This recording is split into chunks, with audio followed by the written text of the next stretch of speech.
Chukwu, God, Chukwu, great God, God of Israel,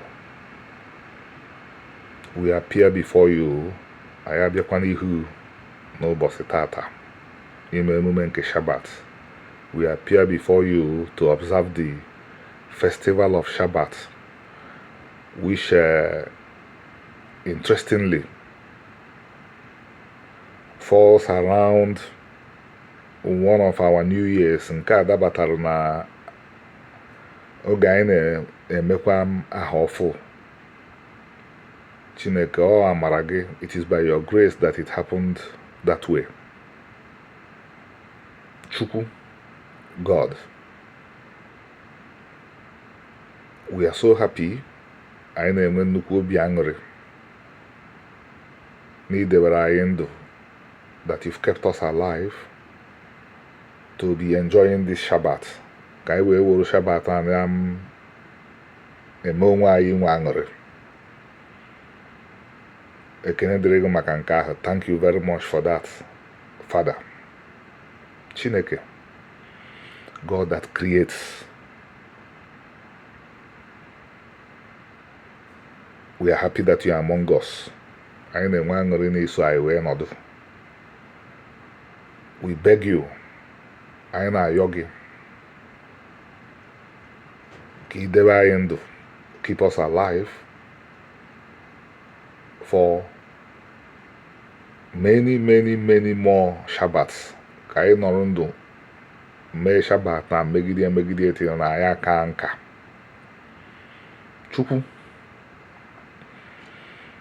anyị si na ekene wee na-aba na nnukwu ahịhịọ nke dị omimi. We move from saluting you, welcoming you, to begging you to help us to execute some things that are very critical in our lives. Chukwu, our communities all over the world, ebe niile itinyere anyị, ebe niile hapụrụ anyị all over the world, they are collapsing. Ha na-aghasasị. Your children, ụmụ gị, they are not the head as you promised us. Anyị anọzi n'isi etu i kwere anyị na nkwa. We are rather the tail. Ọdụ ka anyị bụzi. And we have only ourselves to blame. Onwe anyị ka anyị na-atụ ụta. Because if we had kept the commandments, ọ bụrụ na anyị debere iwu, we would have been the head. Anyị aka bụ isi. Mana onye mere ife ọjọọ, but he that sins and repents, o chegharịa, ị ga-agbaghara ya. You will forgive the penitent. So, Father, Nna, Abba, gbaghara anyị, forgive us our sins. Restore us back. Nabatakwa anyị ka anyị bụrụ ndị nke gị, so that we'll be your people again. Father, we want to, with your permission, na inye anyị ike ka anyị cheta ndị bu anyị ụzọ, so that we'll remember our holy ancestors. Starting from number 1, Abraham, number 2, Isaac, number 3, Jacob. Na nna anyị ha, Abraham onye mbụ, onye abụọ, Isaac onye ịtọ, Jacob. Anyị si na o nwekwanụ ka anyị ada akpọ ndị gụnyere anyị ọkụ a. We have said that there is no way we would be talking about those that gave us this relay baton without including, we ghara itinye Moses. So even though Moses was not one of our earliest forebears, ọ bụ eziokwu na Moses esoghị na ndị nna nna anyị ha, ndị mbụ aha, ndị mbụ na ndị egede na ọrụkwa ndị Igbo, mana ọ gbaka mbọ, ọ tara ya afụfụ hinne. So o sokwa. Biko ebe ọ bụ na unu nọ, wherever you are, our ancestors,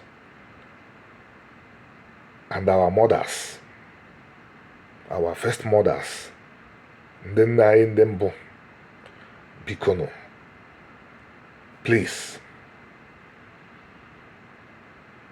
anytime you have the opportunity, oge ọbụla unu nwere opportunity, unu na Chukwu ịkpa nkata maka anyị ma not the possible, we know it's possible for the holiest of the holy to relate more directly with God. If everybody is totally disconnected from God, as some traditions are saying today, Abraham will not have been called friend of God. So our ancestors, both on the paternal side and on the maternal side, that is fathers and mothers, wherever you are, we know you are closer to God. Please, when you commune with Him, when you communicate with Him, tell Him for His heart to be softened as far as His children and your children are concerned. Na na-eme ka obi edo mma n'ebe anyị nọ. Anyị abakwazi na anyị asị ka anyị bie ekpere ebe a ka anyị wee gaa n'ihu na Torah reading ya na ekpere ụkwa nwanne. May everybody say amen or ha. Yeah. Amen. Amen. Thank you. Amen. Amen. Thank you, Zelabi, Remy, for that powerful prayer. That is the major food that we are starting with. We are in a very big Shabbat. So this Shabbat for the period or most of Israelite nations. Both the Igbo, both the Jews are having their New Year. Amen. As is around this period. And also, Igbo, part of the New Year too. Also, we are in this period is also one of the New Year's in Omenana. The next phase of this is the reading of the Torah and half Torah or half Torah. That is the Tanakh, complete Tanakh. And as usual, we have somebody that is really, except if it's not around, that's only when we change that. So there might be casting on careful. I don't know whether you got the Bible. Yes, I have one here. Shabbat Shalom. Shabbat Shalom. Shabbat Shalom, everyone. Shabbat Shalom. Shabbat Shalom. And happy New Year to all the children of Abraham, Isaac, and Jacob. The reading today begins actually with the birth of one of our ancestors, the birth of Isaac. That's Genesis 21. The Lord kept His word and did for Sarah exactly what He had promised. She became pregnant and she gave birth to a son for Abraham in his old age. This happened at just the time God had said He would, and Abraham named the son Isaac. 8 days after Isaac was born, Abraham circumcised him, as God had commanded. And Abraham was 100 years old when Isaac was born. And Sarah declared, God has brought me laughter. All who hear about this will laugh with me. Who would have said to Abraham that Sarah would nurse a baby? Yet I have given Abraham a son in his old age. Stop getting Hagar and Ishmael are sent away. When Isaac grew up and was about to be weaned, Abraham prepared a huge feast to celebrate the occasion. When Sarah saw Ishmael, the son of Abraham, and her Egyptian servant Hagar, making fun of her son Isaac, so she turned to Abraham and demanded, get rid of that slave woman and her son. He's not going to share the inheritance with my son Isaac. He won't have it. Abraham very much because Ishmael was his son. But God told Abraham, do not be upset over the boy and your servant. Do whatever Sarah tells you, for Isaac is the son through whom your descendants will be counted. But I will also make a nation of the descendants of Hagar's son, because he is your son too. So Abraham got up early the next morning, prepared food and a container of water, and strapped them on Hagar's shoulder. Then he sent her away with their son, and she wandered aimlessly in the wilderness of Beersheba. When the water was gone, she put the boy in the shade of the bush. Then she went and sat down by herself about 100 yards away. I don't want to watch the boy die, she said, as she burst into tears. But God heard the boy crying, and the angel of God called to Hagar from heaven, Hagar, what's wrong? Do not be afraid. God has heard the boy crying as he lies there. Go to him and comfort him, for I will make a great nation from his descendants. Then God opened Hagar's eyes, and she saw a well full of water. She quickly filled a water container and gave the boy a drink. And God was with the boy as he grew up in the wilderness. He became a skillful archer, and he settled in the wilderness of Paran. His mother arranged for him to marry a woman from the land of Egypt. Abraham's covenant with Abimelech. About this time, Abimelech came with Phicol, his army commander, to visit Abraham. God is obviously with you, helping you in everything you do, Abimelech said. Swear to me in God's name that you will never deceive me, my children, or any of my descendants. I have been loyal to you, so now swear that you will be loyal to me and to this country where you are living as a foreigner. Abraham replied, yes, I swear to it. Then Abraham complained to Abimelech about a well that Abimelech's servants has taken by force from Abraham's servants. This is the first I've heard of it, Abimelech answered. I have no idea who is responsible. You have never complained about this before. Abraham then gave some of his sheep, goats, and cattle to Abimelech, and they made a treaty. But Abraham also took 7 additional female lambs and set them off by themselves. Abimelech asked, why have you set these 7 apart from others? Abraham replied, please accept these 7 lambs to show your agreement that I dug this well. Then he named the place Beersheba, which means well of the oath, because that was where they had sworn the oath.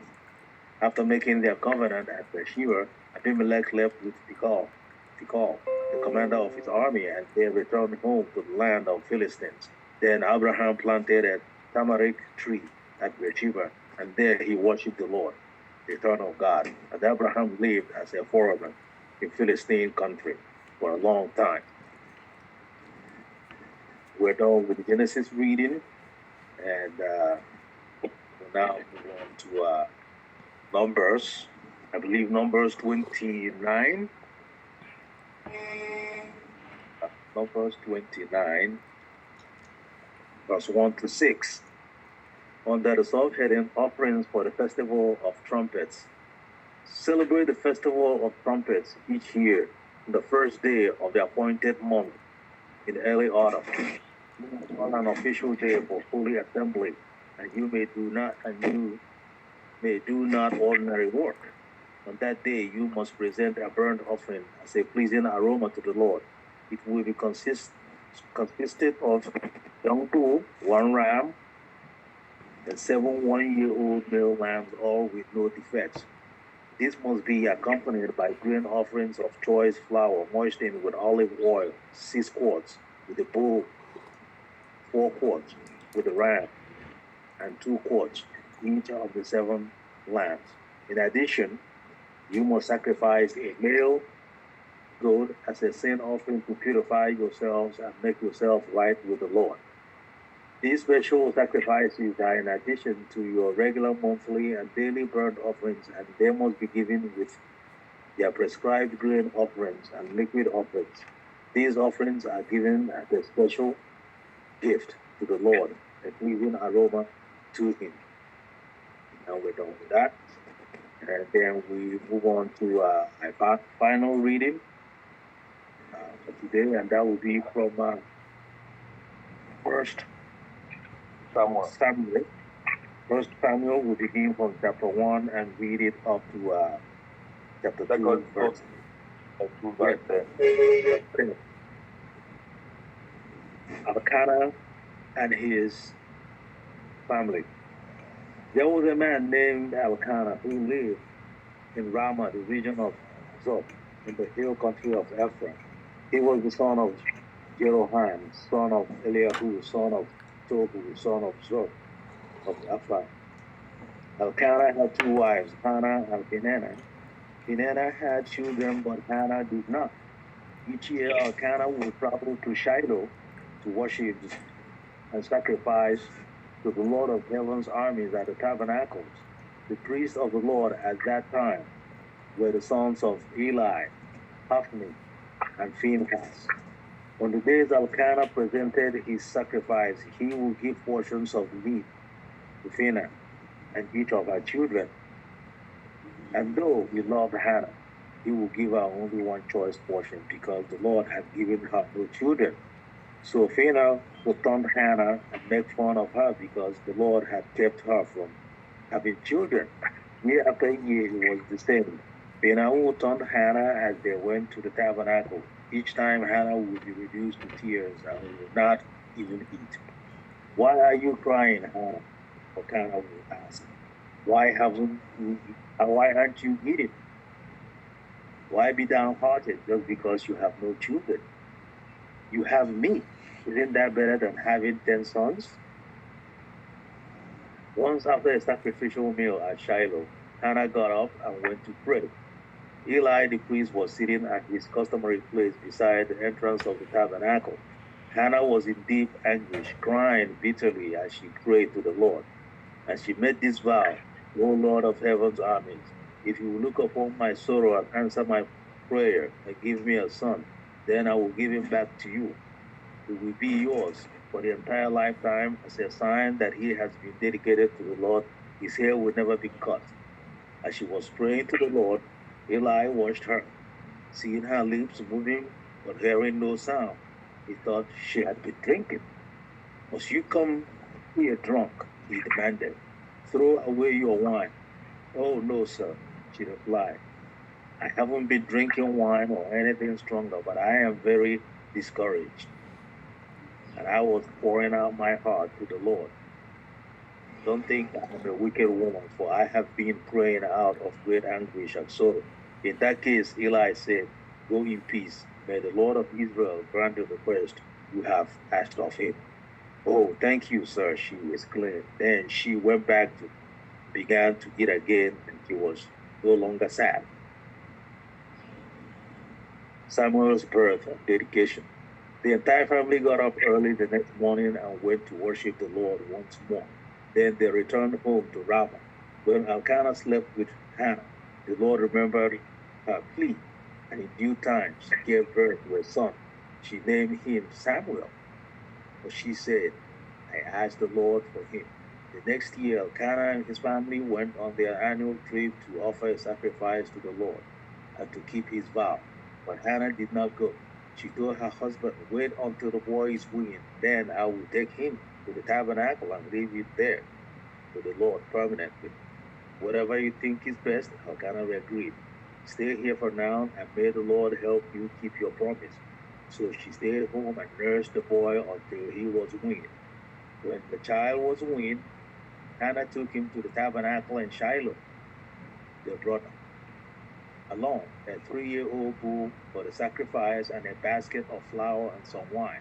After sacrificing the bull, they brought the boy to Eli. "Sir, do you remember me?" Hannah asked.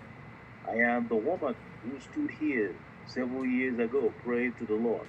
I asked the Lord to give me this boy, and he has granted my request. Now I'm giving him to the Lord, and he will belong to the Lord his whole life." And they worshipped the Lord there. Hannah's prayer of praise. Then Hannah prayed, "My heart rejoices in the Lord. The Lord has made me strong. Now I have an answer for my enemies. I rejoice because you rescued me. No one is holy like the Lord. There is no one besides you. There is no rock like our God. Stop acting so proud and haughty. Don't speak with such arrogance. For the Lord is a God who knows what you have done. He will judge your actions. The bow of the mighty is now broken. And the bow of the mighty is now broken, and those who stumble are now strong. Those who were well fed are now starving, and those who were starving are now full. The childless woman now has 7 children, and the woman with many children wastes away. The Lord gives both death and life.